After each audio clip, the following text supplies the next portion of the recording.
আমাদের বাঙালিদের বিরিয়ানির সাথে কিন্তু একটা আলাদাই ইমোশন জড়িয়ে রয়েছে। তো আজকে আমার রেসিপি হলো কাচ্চি বিরিয়ানি অথবা হায়দ্রাবাদি বিরিয়ানি। সামনেই জামাই ষষ্ঠী আসছে, তো আপনারা কিন্তু ঘরে ঘরোয়া উপকরণ দিয়ে আর খুব অল্প সময়ে খুব সহজে কিন্তু এই কাচ্চি বিরিয়ানিটা বানিয়ে নিতে পারেন।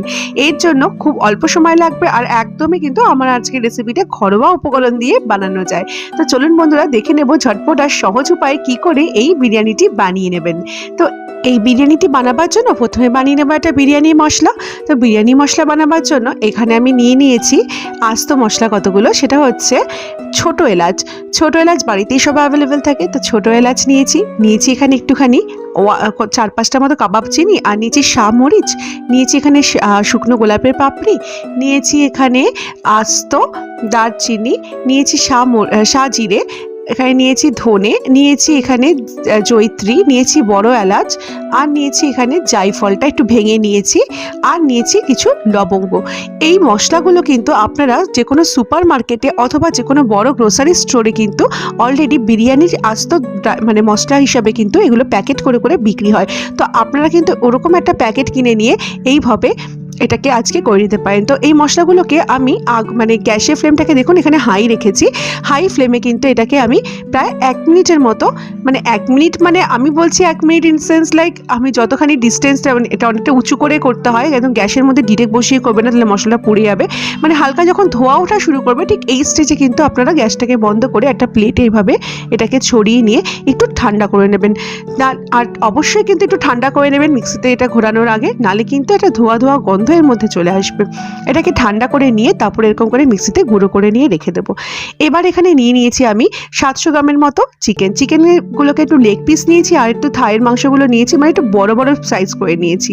তো এবার দিয়ে দিচ্ছি এখানে স্বাদ অনুযায়ী নুন, 1/4 টিস্পুনের মতো হলুদ, এবার দিয়ে দেবো এখানে 1 টিস্পুনের মতো ধনে গুঁড়ো, দিয়ে দিচ্ছি 1/2 টিস্পুনের মতো এখানে গোলমরিচ গুঁড়ো, দিয়ে দিচ্ছি এখানে কাশ্মীরি লঙ্কার গুঁড়ো 1 টেবিল স্পুনের মতো। কাশ্মীরি লঙ্কা গুঁড়োটা ঝাল হবে না, শুধু রঙটাই ভালো আনবে। আর দিয়ে দিচ্ছি আমার বানানো বিরিয়ানি মশলা 2 টিস্পুনের মতো। এবার দিয়ে দিচ্ছি এখানে আমার টক দই ফাটিয়ে রেখেছিলাম, ওটা 1 কাপের মতো, ছোট কাপের 1 কাপ, মানে ছোট চায়ের কাপের 1 কাপ।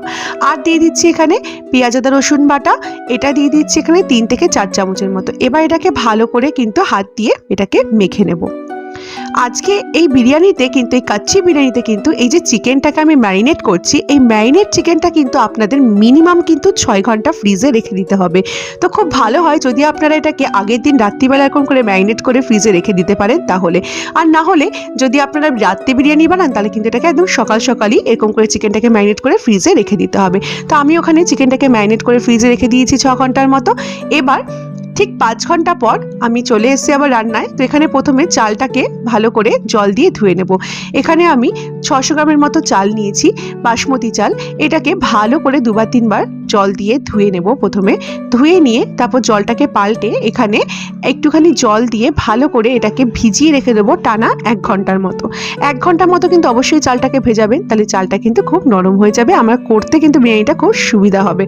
এবার বেরিস্তার জন্য কেটে নিচ্ছি কতগুলো, মানে 2 থেকে 3টে পেঁয়াজগুলোকে এরকম করে স্লাইস করে কেটে নেব বেরেস্তার জন্য। এখানে আমি 3টে বড় বড় পেঁয়াজ কেটে নিয়েছি বেরেস্তার জন্য। এবার কড়াইতে ভালো করে সাদা তেল গরম করে দিয়ে দিচ্ছি 1 টিস্পুনের মতো চিনি। চিনিটাকে হাই ফ্লেমে রেখে দেবো যতক্ষণ না এরকমভাবে ক্যারামেলাইজড হয়ে যায়। ক্যারামেলাইজড হয়ে গেলে তারপরে দিয়ে দেবো আমার আজকে বেরেস্তা করে কেটে রাখা, মানে বেরেস্তার জন্য কেটে রাখা পেঁয়াজটাকে দিয়ে হাই ফ্লেমে একটু ভাজবো। দিয়ে দেবো 1/4 টিস্পুনের মতো কাশ্মীরি লঙ্কার গুঁড়ো। তারপরে এটাকে টানা 1 মিনিটের মতো ভাজবো। 1 মিনিটের মতো টানা হাই ফ্লেমে ভাজার পর দেখবেন কালারটা ঠিক এরকম চলে এসছে, মানে আপনারা বুঝতেই পারবেন যেটা মুচমুচে হয়ে এসছে। তারপরে এটাকে তেল ঝরিয়ে একটা প্লেটে তুলে নেবেন, তারপর ঠান্ডা করে নিলে এটা আরও বেশি মচমচে হয়ে যাবে।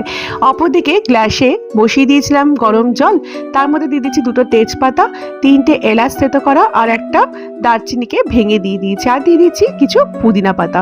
এবার একটা পাতিলেবুর সামান্য রস এর মধ্যে দিয়ে দেবো। তারপর এটাকে ঢাকনা দিয়ে ঢেকে রেখে দেবো টানা 1 থেকে 2 মিনিট। 1 থেকে 2 মিনিট পর যখন এই মশলাগুলো থেকে মানে এই পুদিনা পাতা দেখুন কালারটা অনেকটা চেঞ্জ হয়ে এসেছে, ঠিক এরকম সময় একটা ছাঁকনির সাহায্যে এগুলোকে তুলে নিয়ে রেখে দিলাম। এবার চালটা দেখুন 1 ঘন্টা হয়ে গেছে, কি সুন্দর ভিজে গেছে যে একবার হাত দিয়ে টিপলেই ভেঙে যাচ্ছে। ঠিক এরকম স্টেজে আমি এটাকে মানে চালটাকে সেদ্ধর জন্য দিয়ে দিলাম গরম জলে। আর দিয়ে দিচ্ছি 1 হাতার মতো পেঁয়াজ ভাজার তেল। এখানে ভাতটাকে আমি দেখুন একটা জাস্ট ফুট আসা শুরু হয়েছে, মানে এখনো ভাতটা কিন্তু পুরোপুরি ফোড়েনি। ঠিক এরকম স্টেজে ভাতটাকে আমি গ্যাসটাকে বন্ধ করে তুলে নিলাম, কারণ এটা কাচ্চি বিরিয়ানি আর এই বিরিয়ানিতে কিন্তু ভাতটাকে আমাকে অল্পই সেদ্ধ করতে হবে। মানে আমি এখানে জাস্ট 60%-এর মতো ভাতটাকে সেদ্ধ করেছি, মানে ভাতটা টিপলে কিন্তু ভাঙবে না, জাস্ট মানে একটা ফুট আসা শুরু করবে এরকম স্টেজে গ্যাসটাকে বন্ধ করে দিয়ে ভাতটাকে তুলে নিয়েছি।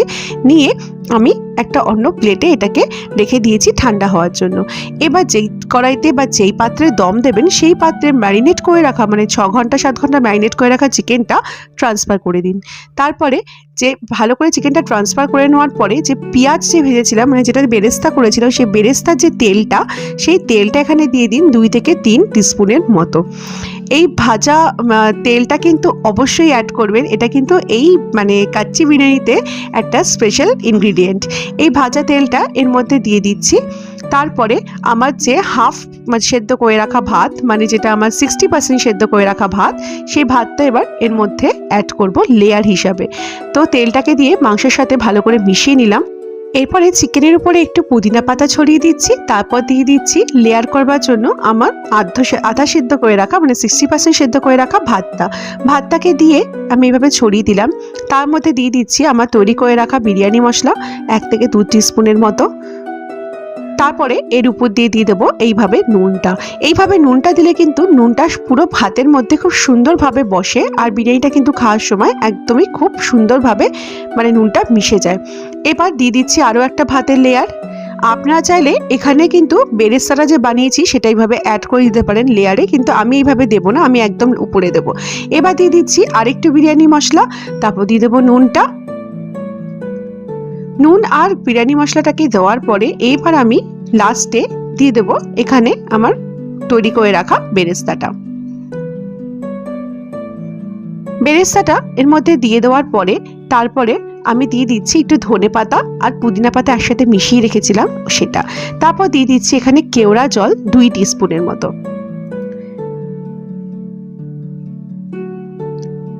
এবার দেব গোলাপ জল 1 টিস্পুনের মতো।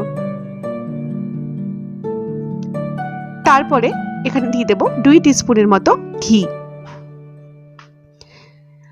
আর দেবো আমি এখানে food colour, yellow food colour সামান্য একটু জল দিয়ে গুলিয়ে রেখেছিলাম, সেটা দিয়ে দেবো এখানে মানে 3 থেকে 4 চামচের মতো। আপনারা চাইলে কিন্তু জাফরান একটুখানি দুধে ভিজিয়ে এইটা কিন্তু ফুড কালারের জায়গায় দিতেই পারেন। এবার একটা ফয়েল পেপার দিয়ে এটাকে ভালো করে মুড়িয়ে নিচ্ছি। আপনারা চাইলে আটা দিয়েও আটা চারিদিকে আটকে তারপরে ঢাকনা দিয়ে যেভাবে পুরানো দিনে বিরিয়ানি করা হয় ঠিক ওইভাবেও কিন্তু করতে পারেন, তবে ফয়েল পেপারটা খুব ইজি হয়। তো এবার গ্যাসের ফ্লেমটাকে অন করে এর মধ্যে একটা চাটু বসিয়ে দিলাম। চাটুটাকে ভালো করে গরম হতে দেবো। যখন এর উপরে যখন হাত রাখা যাবে না, ঠিক এইরকম তাপ যখন বেরোবে চাটুটার উপর থেকে, ঠিক এই সময় আমি হাঁড়িটাকে ওই চাটুর মধ্যে বসিয়ে দেবো। বসিয়ে দিয়ে হাই ফ্লেমে এটাকে রেখে দেবো টানা 15 মিনিট। তবে চাটুর উপরে, কিন্তু ডিরেক্ট গ্যাসে নয়, চাটুর উপরে হাই ফ্লেমে এটাকে রেখে দেবো টানা 15 মিনিট। তারপরে গ্যাসটাকে একদম কমিয়ে দেবো। দেখুন এইভাবে হাই ফ্লেমে এটাকে রেখে দিয়েছি টানা 15 মিনিট। তারপরে গ্যাসের ফ্লেমটাকে একদম কম করে দিয়েছি, কম করে রেখে দিয়েছি আরও 10 মিনিট। তারপরে গ্যাসের ফ্লেমটাকে একেবারে অফ করে আরও 10 মিনিটের মতো রেখে দেবো। তারপরে কিন্তু আমি এইটাকে খুলবো। এতে কি হবে, আমার বিরিয়ানিটা যে কাঁচা মাংস যেহেতু আজকে রয়েছে, তো বিরিয়ানির মাংসটা কিন্তু খুব সুন্দর টেন্ডার আর জুসি টাইপের হবে, তো খেতে কিন্তু ভীষণই ভালো লাগবে। এইবার আমি খুলে নিচ্ছি এই ঢাকনাটাকে খুলে নিচ্ছি। দেখুন বিরিয়ানির কিন্তু চালটাও বেশ বড় বড় হয়েছে আর খুব সুন্দর সেদ্ধ হয়েছে, আর মাংসটাও আশা করি খুব ভালো হয়েছে। তুলুন দেখে নি মিশিয়ে, দেখুন ভেতরের টেক্সচারটা দেখুন চালের।